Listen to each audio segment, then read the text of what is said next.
We've heard on the news recently that there have been hundreds of climate strikes all over the world and especially in Europe. For those of you who don't know the story, in August 2018, Greta Thunberg, a girl unknown to the world until the day before yesterday, became famous after her solo school strikes for the climate every Friday outside the Swedish Parliament building. A few weeks later, she was given full media coverage, and just a few days ago, hundreds of thousands of students followed her example and went on a strike as well. In December 2018, she addressed the United Nations Climate Change Conference. In January 2019, she was invited to talk to the World Economic Forum at Davos, and in March 2019, she has even been nominated for the Nobel Peace Prize.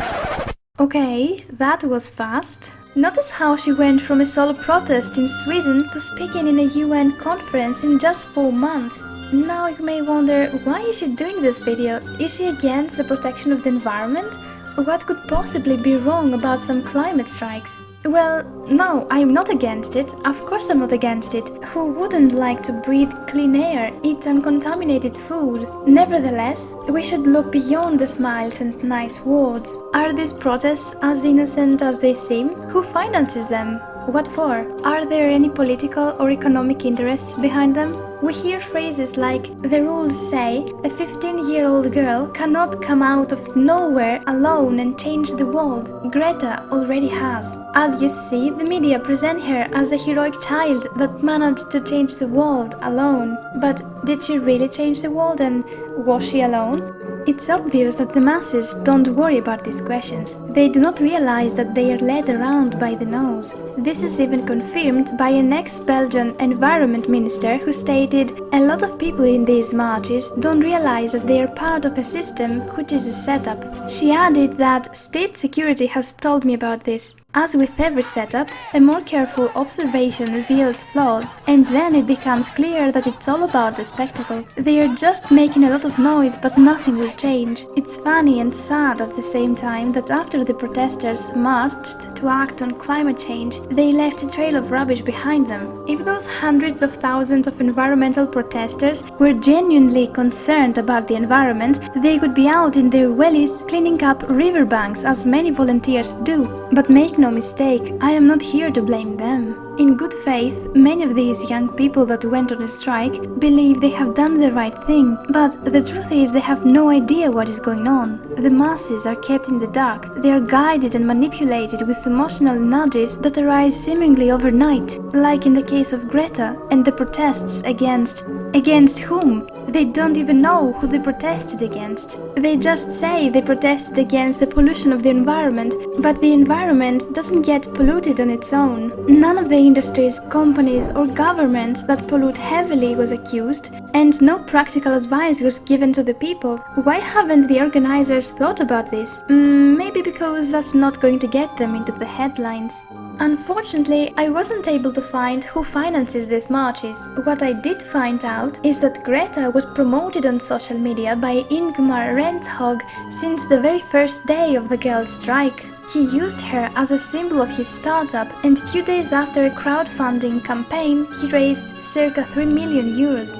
Only 10% of his profits are given to charity. Keep in mind that just 4 days after the first tear-jerking post about her solo school strike, her parents, who are famous in Sweden, published a book about her. Yeah, who doesn't have a book ready in case their children become famous? Also, Greenpeace openly supports this theater of the absurd. It's been known for years that Greenpeace has turned into a multinational company, and for this reason, their decisions are political as well. Isn't it paradoxical that this non-governmental organization, I am not so sure about the non, is pursuing a lawsuit against the Nord Stream 2 project, which is an underwater pipeline to transport cheap gas from Russia to Europe because of environmental concerns, but says nothing about the transatlantic underwater pipeline project that would transport gas from the US to Europe?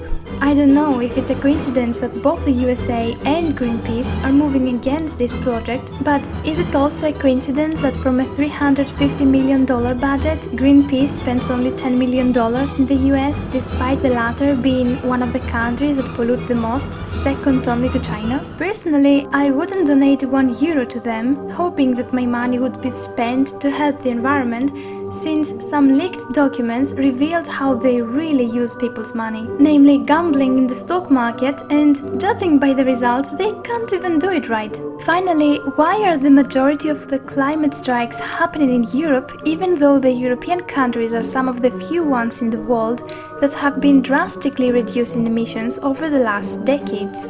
And why did Mr. Juncker propose that the EU should spend €1 trillion to mitigate climate change? Doesn't he know that Europe has more important issues to spend money on? Increasing birth rates, creating a European army and defense systems, or even jobs in Europe instead of Africa would be a good start, I think. It may seem like a detail, but one of the things that really surprised me is that Greta, during her TEDx speech in November, said, "That means that rich countries need to get down to zero emissions.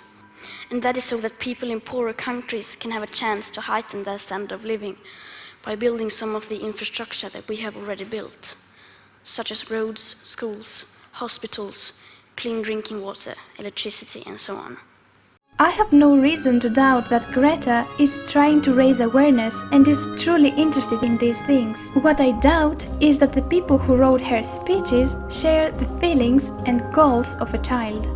As you see, the excuse of the protection of the environment is used for political and economic purposes. Similar movements come and go, and no one remembers them after a while. They work on the society in the same way as a valve that you have to open every now and then to let some steam out. And we think it's all random. But it's not random if Greta goes to talk even in Davos, the union of all the polluters and manipulators of the planet.